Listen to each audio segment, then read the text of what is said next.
Hi, I'm Mary, a librarian and book reviewer with a focus on stories written for kids, tweens, and teens. Today I get to share with you this book called A Little Like Magic by Sarah Kurpiel. This is the story of a child who goes to see all of these ice sculptures being made. Now, this child does not enjoy the cold weather or uncomfortable clothing or being uncomfortable in general or big crowds or going somewhere that's new. And they're not entirely sure that making sculptures out of ice is completely worth it. But they go anyway, and when they lose their beloved, treasured toy horse, they really don't think any of it was worth it.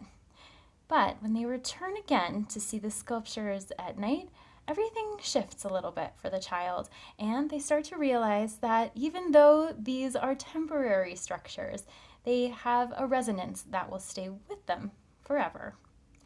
This charming picture book is focused on one child who has a lot of intense needs as far as wanting to be comfortable and familiar. And those are going to be really familiar to readers too, whether they share all of those feelings with this character or maybe just a couple of them.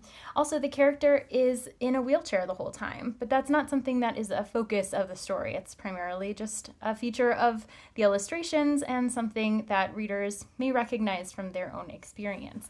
As you're going through the story, there's not a huge amount of text, but it's good for those preschool-aged readers who like a little bit more of a narrative story.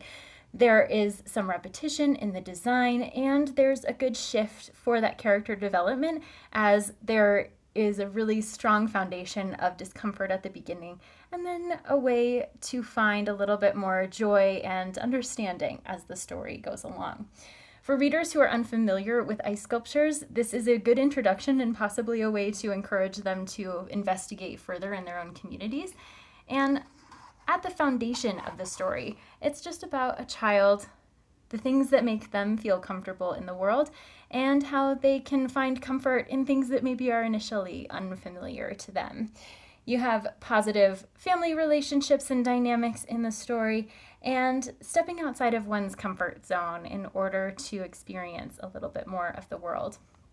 The illustrations are large enough to be seen from a distance, so good for reading aloud in a classroom setting, but also important for reading at home, where kids and grown-ups can talk together about the feelings that they have and how those feelings show up in different circumstances.